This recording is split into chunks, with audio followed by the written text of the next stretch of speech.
Tapos na. Ngunit Marcos, bakit ayaw mo marinig ang oras ukol sa kaluluwa? Iyan nagpapagunita sa mga kaluluwa sa kabilang buhay. Lalong-lalo ka na. Marami kang dapat ipagdasal. Unang-una, ang iyong ama. Pangalawa, ang iyong kapatid na panganay. Pangatlo, ang bunso mong kapatid. At saka si Anita. Bumangon ka na dyan at kakain na tayo.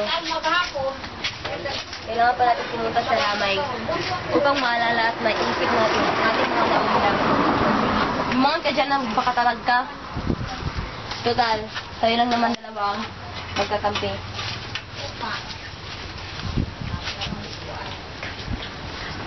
Dahil din sa kanila at lalong-lalo na kay Anita, ayokong marinig ang malungkot na tunog ng batinaw. Siguro'y dala na rin ito ng kanyang pangungulila kay Anita.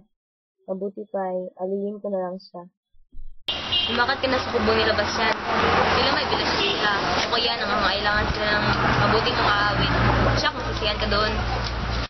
Nang naman! Nang, bakit ko po ay mabuti ang lagay ng mga tanim nating palay? Oo nga anak. Pero aanhin naman natin yun kung ang lubang tinitirahan natin ay unti-unti nang sinasamsam ni Don Chong. Bakit? Sila pa nagtsatsaga magtanim dito? Wala nga silang pang tustos sa atin pag tayo nagtatanim dito. Anak, wala na tayong magagawa dahil sila nagmamayari sa lupa. Inang, matalimbang ko. Anak ko, bakit ka ba nag-isip ng ganyan? Tila tayo lang ang dalawa ang natitira dito sa daigdig na ito. Ina, sa kalagayan natin ngayon, masasabi mong wala pa tayong gagawin. Sa kabila ng kailangang paglilipusta, noong nabubuhay pa si Ama, hanggang sa ngayon tayo nalang dalawa natira. Masabi mong wala pa tayong talent para lumaban? Anak, kuminahon ka. Palamigin mo ang ulo mo. Palibhas ay walang pinag-aralan si Ma, kaya nabili nila agad ang lupa na sanay sa atin. Anak, magpasalamat na lang tayo na may tinitirahan pa tayo. Salamat? Ina, magpasalamat. Kaya namatay si Ama dahil sobrang sama ng loob sa tiyong niyan. At ang aking kapatid, namatay dahil paglilingkod sa kanya. At higit sa lahat, namatay si Anita dahil sa mga maling pagbibintang nila tungkol sa amin. Saka ngayon, paalisin tayo sa bahay at lupa na ating pinagbuwisan. Kuminahon ka, anak. May awang bathala sa mga maliliit na tao. Magtiis na lang tayo.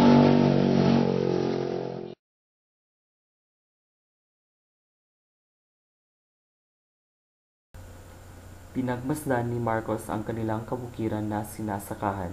Magandang palay ang kanyang nakita at malawak na kalupaan. Ngunit, di pa rin mapasa kanya ito.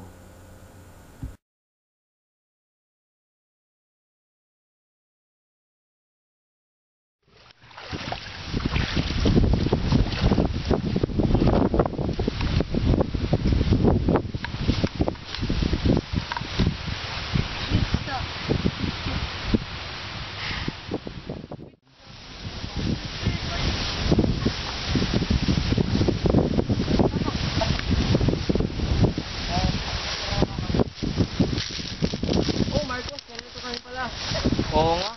Sa dinadala ko problema ngayon. Talagang kalabaw na lang ang pasangga ko. 2 linggo na lang ang natitira sa ibinigay sa inyo. Kailangan mo ba gagawin ang pagtutuos? Sinabi ko muna yun. Total, manilaglag naman akong dahon sa aking kapanahunan. Tama yan. Teka nga, bakit hindi mo pa dinadala ang iyong kalabaw sa inyong bakuran? Huwag na muna. Hayaan mong may malabasan ako ng sama ng loob sa tuwing may galit ako. Ayokong gumamit ng dahas. Subalit, tila hinihingi ito ng tadhana. Basta tandaan mo lang, walang alipin kung walang magpapaalipin. Tama ka nga. Kailangang matapos na ang kapulungan ito.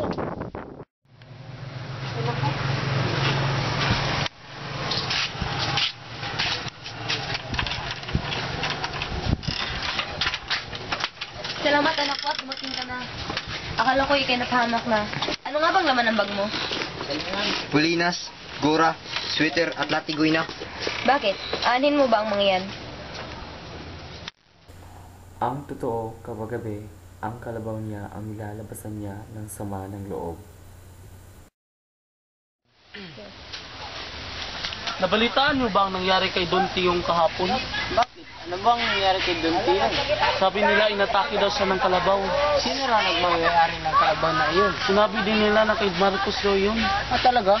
Hindi ako makapaniwalang magagawa ng isang kalabaw yun. Oo nga, parang hindi ka panipaniwala ang nangyari.